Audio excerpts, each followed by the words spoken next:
What's good? What's good? To my lost friends. And this is a double entendre in that I have lost friends and family over the last 5 years, not as a result of death, but as a result of disconnection, whether it be from their end or my end. Uh, it's been really sad. And I think some of you may have experienced this as well, but also in conjunction with this,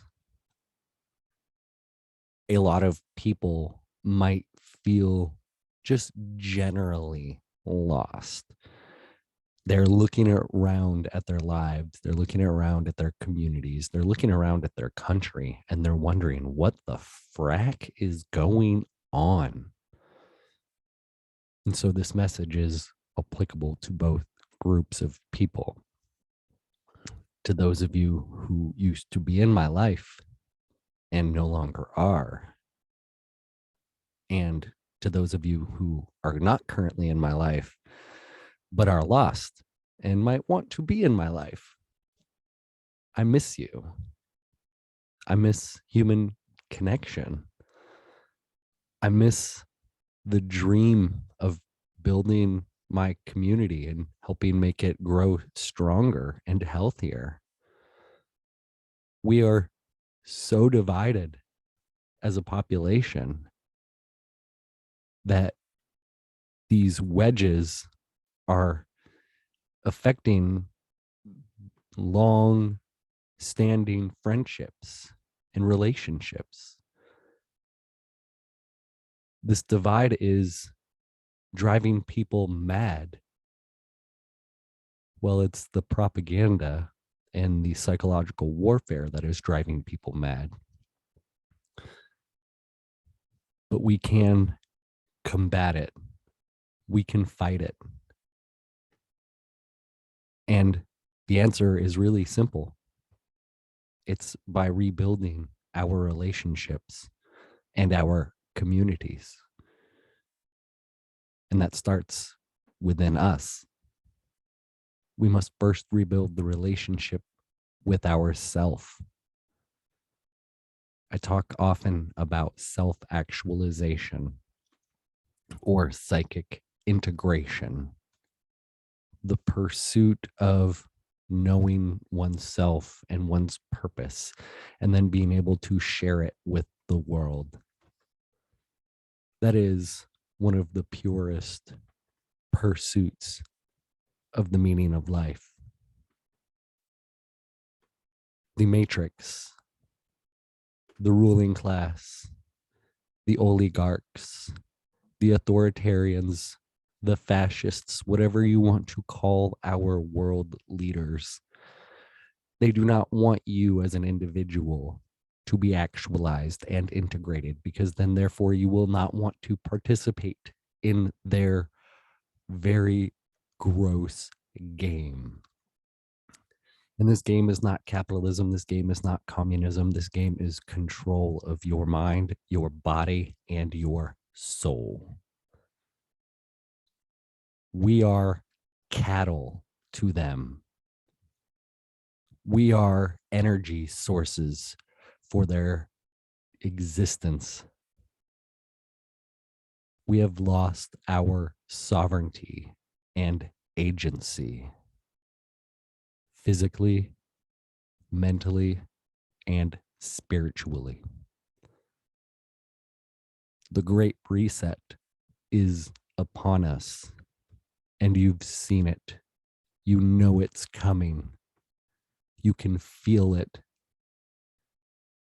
This fear, this propaganda, this is all designed to corral you into their systems, into their institutions, to blindly submit to their ideology.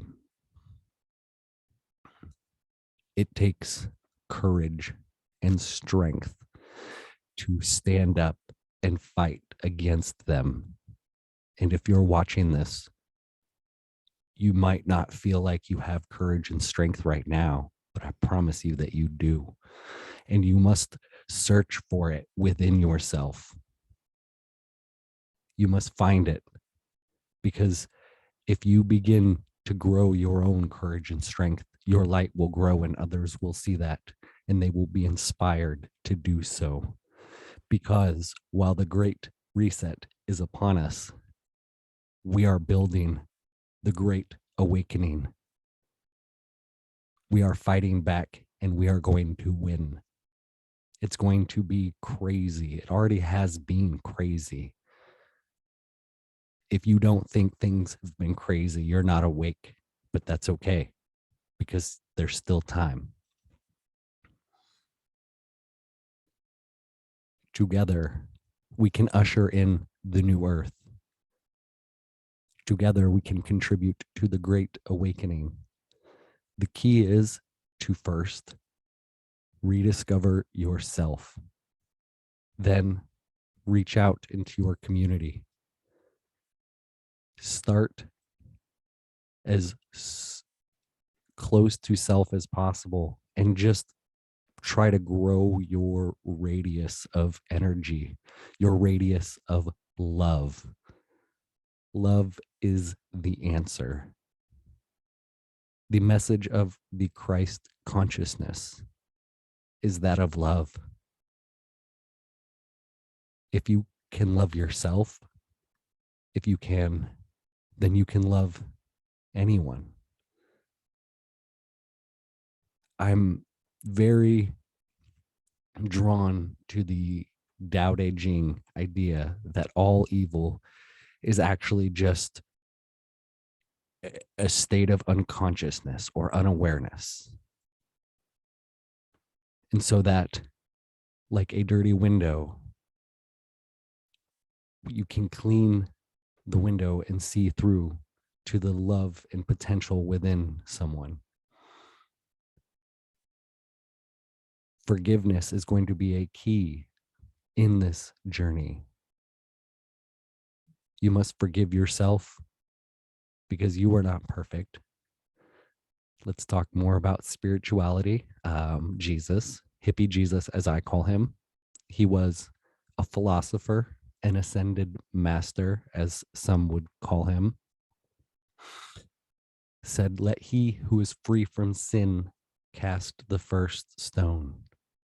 We're all guilty in some way, shape, or form. But if you can learn to forgive yourself, you can learn to forgive others. Forgiveness is key in love.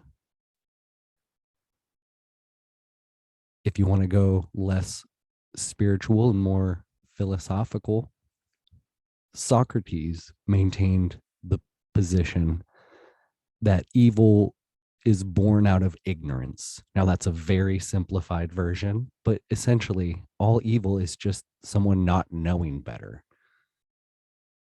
That is why philosophy can be so powerful in this godless age that we live in. That is why I like to blend spirituality and philosophy, because that's what organized religion, that's like how we can fight organized religion, because organized religion is just a control mechanism.